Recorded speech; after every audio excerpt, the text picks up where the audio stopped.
அண்ணாமலை அவர்கள் வந்ததுக்கு பிறகு பாஜக வளர்ந்தக்கா தமிழிசை அவங்க நிறைய பேசியிருக்காங்க. அதுக்குண்டான ஒரு பதிலடி தான் இது. யோகி ஆதித்யநாத் வந்தார். அவர் வந்ததுக்கு பிறகுதான் அங்க இருக்க மக்களுக்கு ஒரு தைரியம் என்னைக்கோ அஸ்வத்தாமனுக்கு மாநில பதவி கொடுத்துருக்கணும். சாதாரணமாகலாம் ஒண்ணு அண்ணாமலை யாரும் தேர்ந்தெடுக்கல.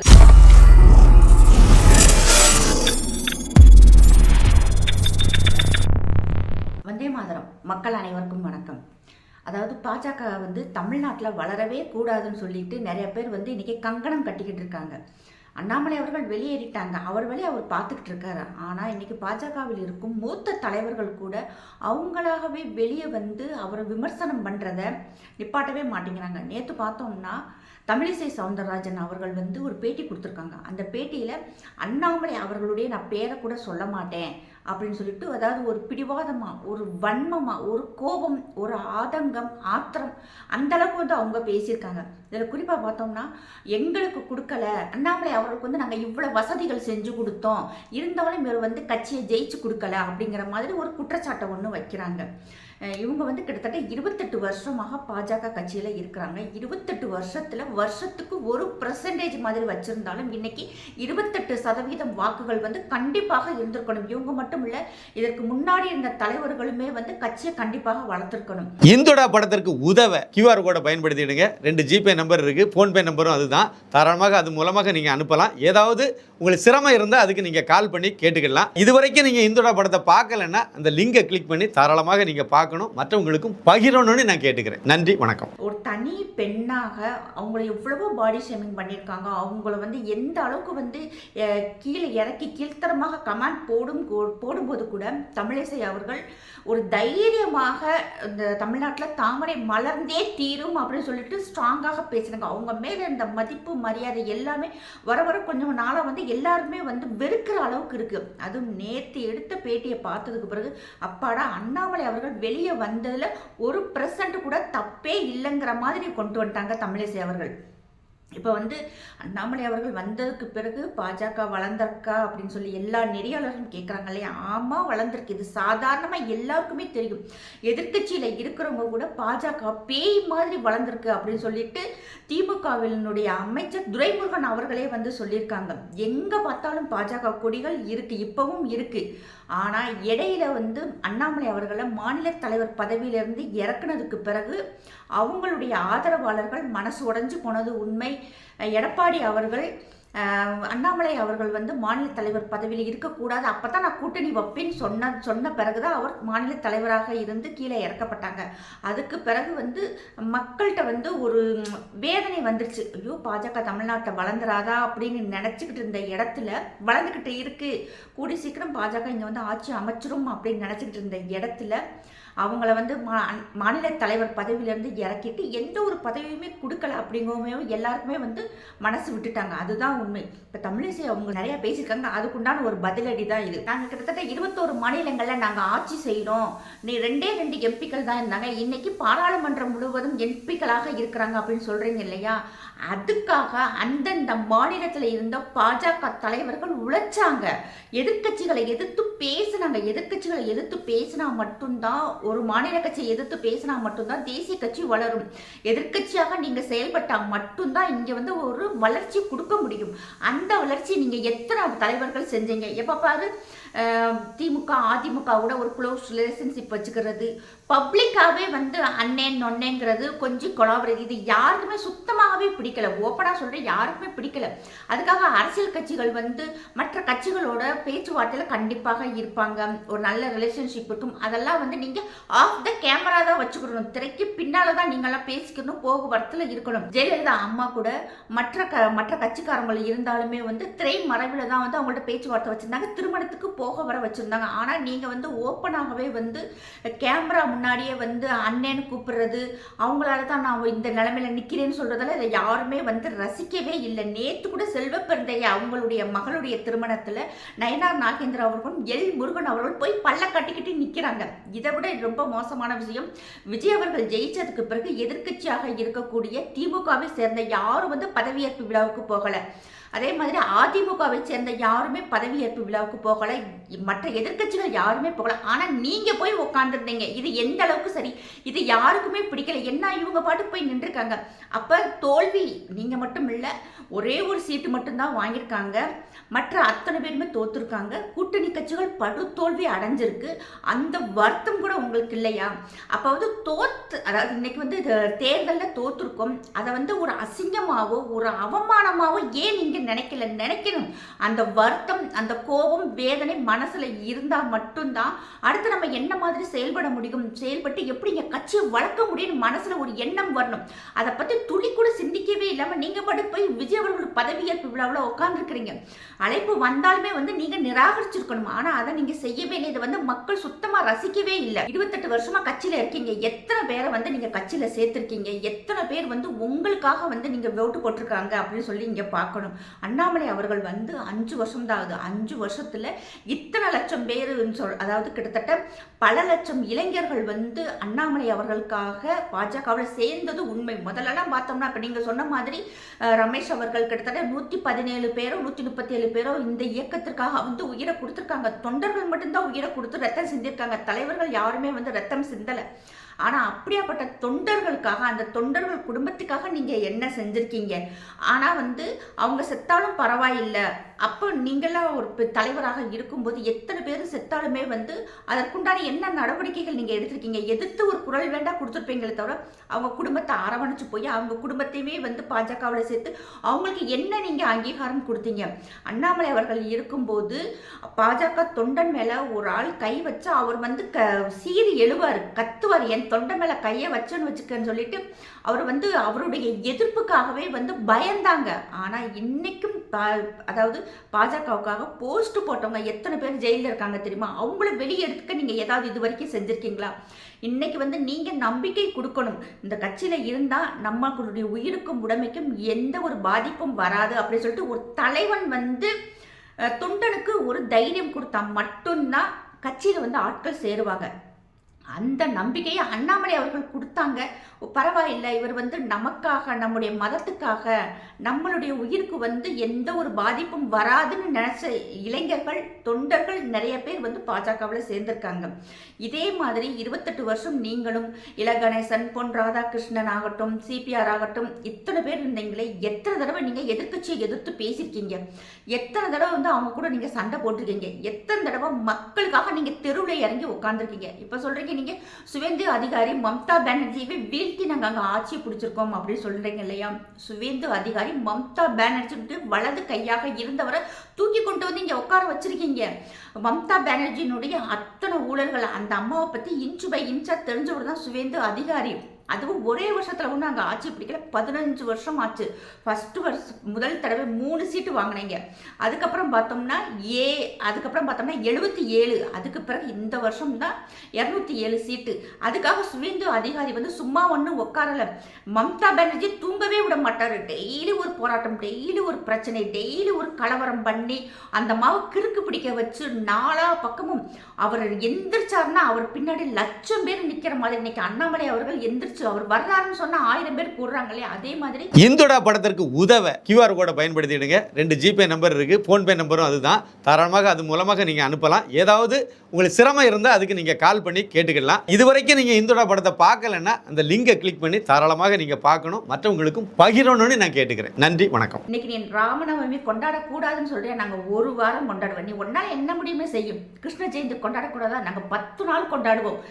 மாநிலம் பூரா கொண்டாடுக்கடா, என்ன வருதுன்னு பார்ப்போம் சொல்லிட்டு தைரியமா சுவேந்து அதிகாரி நின்றாரு. அக்னி மித்ரா பால்னு சொல்லி இன்னைக்கு ஒரு அமைச்சர் இருக்காங்க.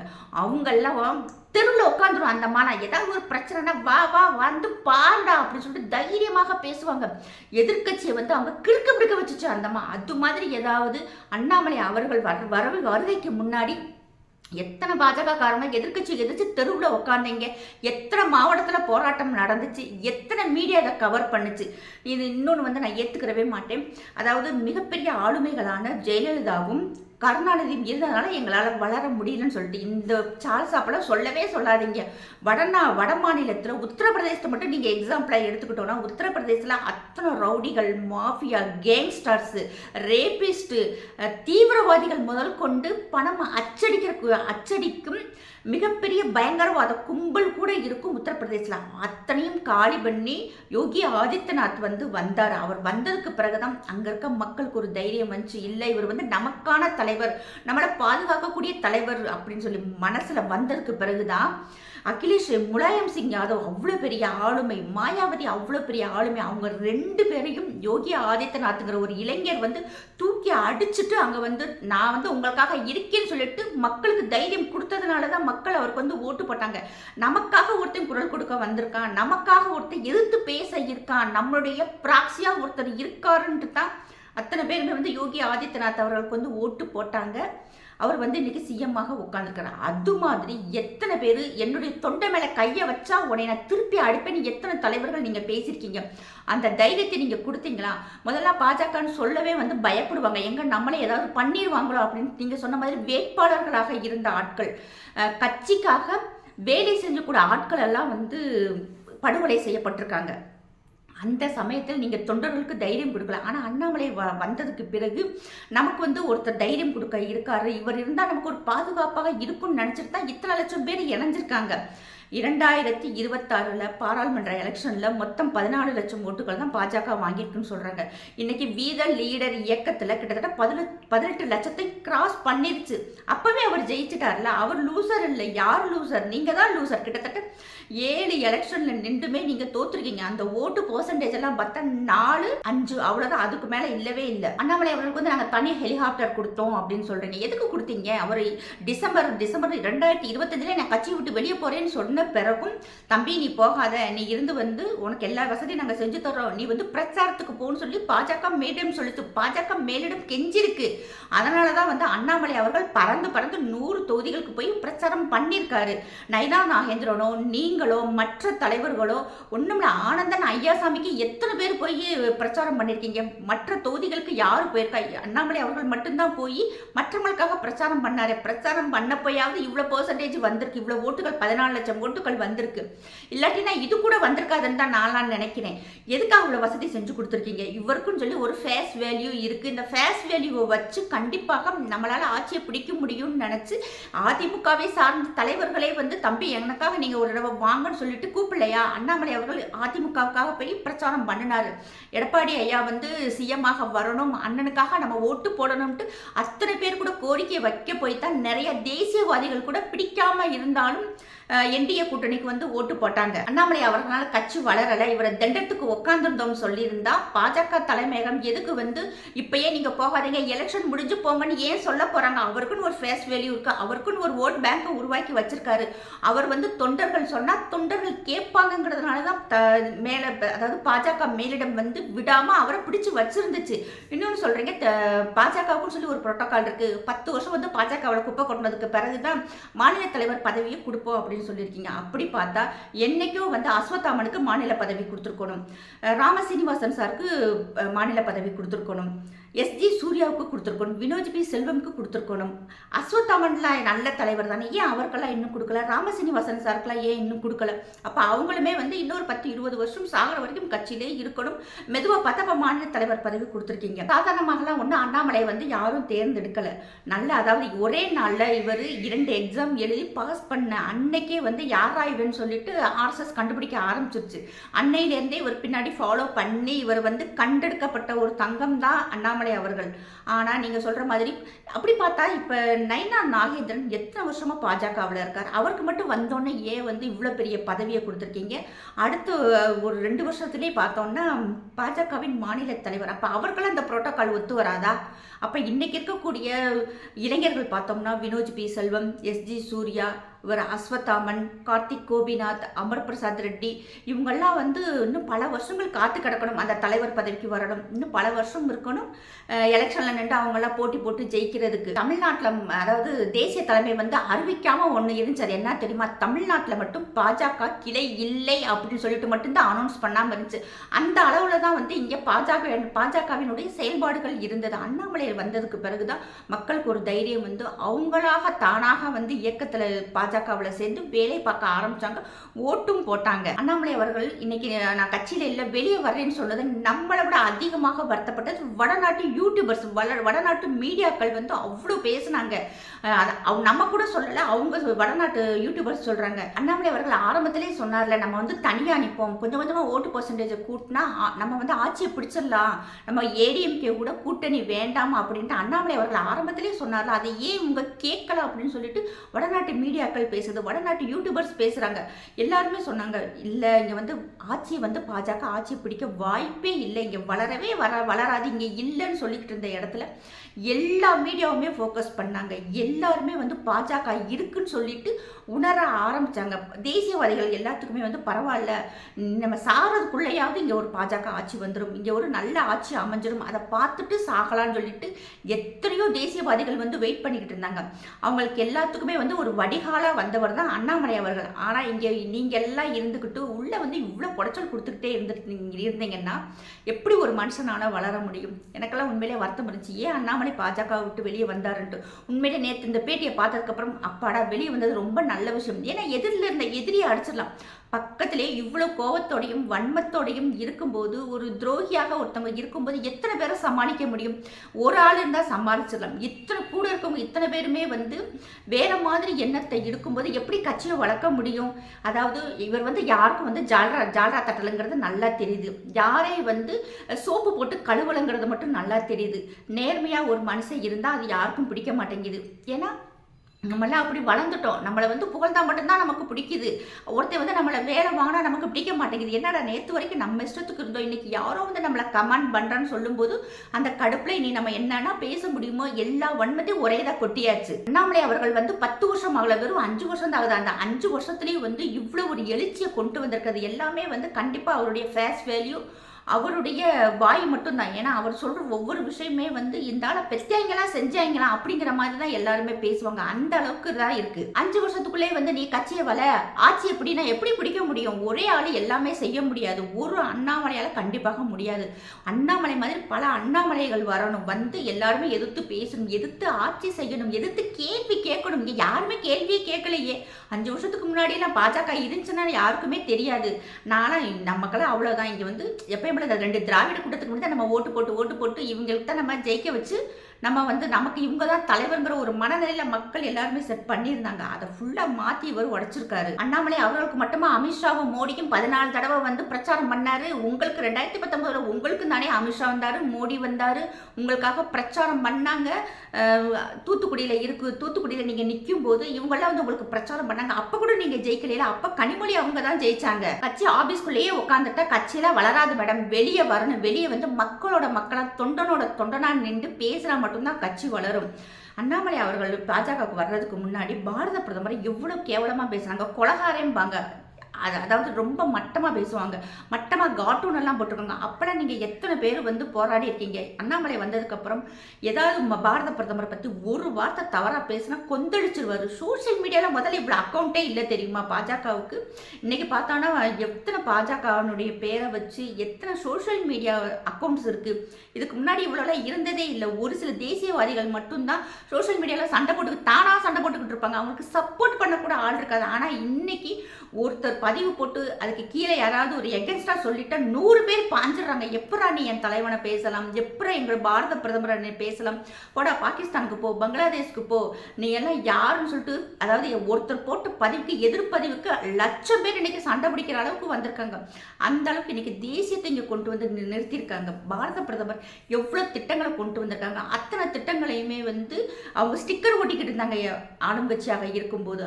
ஆனா அண்ணாமலை வந்து இது ஃபுல்லாவே பார்த்தோம்னா இது வந்து சென்ட்ரல் கவர்மெண்டோடைய திட்டம், இது வந்து பாரத பிரதமர் மக்களுக்காக கொண்டு வந்ததுன்னு அத்தனை திட்டத்தையும் இங்கே கொண்டு வந்து கொடுத்துருக்காரு.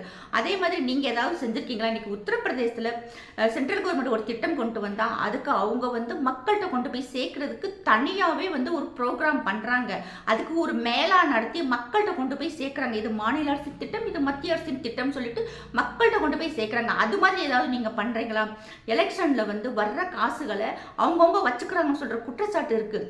எலெக்ஷன் டைம்ல தொண்டர்களுக்கு ஒரு டீ கூட வாங்கி கொடுக்கணும்னு சொல்லி ஒரு குற்றச்சாட்டை வைக்கிறாங்க. இதெல்லாம் உண்மை. எல்லாரும் இப்ப வெளியே வந்து பேச ஆரம்பிச்சுட்டாங்க. 5 வருஷத்துக்கு முன்னாடி எல்லாம் பார்த்தா பாஜகவுல வேட்பாளர் யாருன்னு தெரியாது, பாஜக இருக்கான்னு தெரியாது, பாஜக எந்தெந்த தொகுதியில நிக்குதுன்னு கூட தெரியாது. பாஜக என்ன வாக்குறுதிகள் கொடுத்திருக்காங்கன்னே தெரியாது. அந்த அளவுல தான் வந்து பாஜகவினுடைய செயல்பாடுகள் இருந்தது. 5 வருஷத்துக்கு முன்னாடி பாஜகவுக்கு மீடியா போக்கஸே இருக்காது. அதெல்லாம் விடுங்க. இப்ப நயினார் நாகேந்திரன் அவர்கள் தலைவராக வந்ததுக்கு பிறகு செயல்பாடுகள் எப்படி இருக்கு? நானும் தென்றலா இருப்பேன். அந்த தென்றல் கூட ஒரு 10 ஓட்டை சேர்த்து வாங்கியிருக்கலாமே. போன எலெக்ஷன்ல இருந்து அதை கூட வாங்கலையே. அவங்களுடைய சொந்த மதினியா எங்க ஊருக்கு பக்கத்து ஊர். அந்த ஊர்ல ஃபுல்லாவே மறவர் கம்யூனிட்டி. கிட்டத்தட்ட ஒரு 20-30 ஊர்ல ஃபுல்லாவே மறவர் தான். அவங்க மதினியாவை வச்சு கூட அவர் ஓட்டு வாங்கியிருக்கலாம். ஆனா என்ன நடந்துருவா, எல்லாரும் ஓபிஎஸ் பின்னாடி போயிட்டாங்க. ஏன்னா ஓபிஎஸ் யாருக்கு எதுவுமே செய்யலன்னாலும் அந்த ஜாதி பற்று இருந்தா அந்த ஜாதி ஓட்டை கூட நயினார் நாகேந்திரன் அவர்கள் வாங்கல. அவர் நின்ற தொகுதியுமே வந்து முக்குளத்தர் ஓட்டு அதிகமாக இருந்தக்கூடிய தொகுதியில கூட அவர் ஓட்டு வாங்கல. அப்ப அவரும் லூசர் தானே. தைரியமா அவரும் லூசர்னு சொல்லுங்க, லூசர் தலைவர்னு சொல்லுங்க. அவர் ஃபெயிலியர் தலைவர்னு நயினார் நாகேந்திரனை பார்த்து சொல்லலாம்ல. அவரெல்லாம் சொல்லாதீங்க. ஏன்னா இன்னைக்கு வெளியே வந்து அண்ணாமலை தானே ஈஸியாக பேச முடியும். இன்னொன்று பார்த்தீங்கன்னா, உங்களுடைய அதாவது நிர்வாக திறனுக்கு ஒரு சின்ன எடுத்துக்காட்டு. வேட்பாளர் என்னைக்கு நீங்கள் அறிவிச்சிங்க? எலெக்ஷனுக்கு 22 நாளைக்கு முன்னாடி தான் வேட்பாளரை அறிவிக்கிறீங்க. அந்த தேர்தல் வாக்குறுதியெல்லாம் பார்த்தா எலெக்ஷனுக்கு இன்னும் ஒரு வாரம் தான் இருந்துச்சு. அன்னைக்கு தான் வந்து தேர்தல் வாக்குறுதியை அறிவிச்சிங்க. அந்த தேர்தல் வாக்குறுதியிலோட ஒன்று எக்ஸ்ட்ரா என்ன இருந்தது தெரியுமா? திருப்பரங்குன்றத்தில் நாங்கள் தீபம் ஏற்றோம், நாங்கள் ஆட்சிக்கு வந்தால் தீபம் ஏற்றோங்கிற ஒன்று தான் இருந்துச்சு. மற்றது ஃபுல்லாகவே வந்து ஏடிஎம்கேல இருந்து பிடிங்கி தூக்கி வச்ச மட்டும்தான். தேர்தல் பொறுப்பாளர் போட்டீங்க பாருங்க. தேனி மாவட்டத்துக்கு ஒரு பொறுப்பாளர், அதே பொறுப்பாளர் கோயம்புத்தூருக்கு.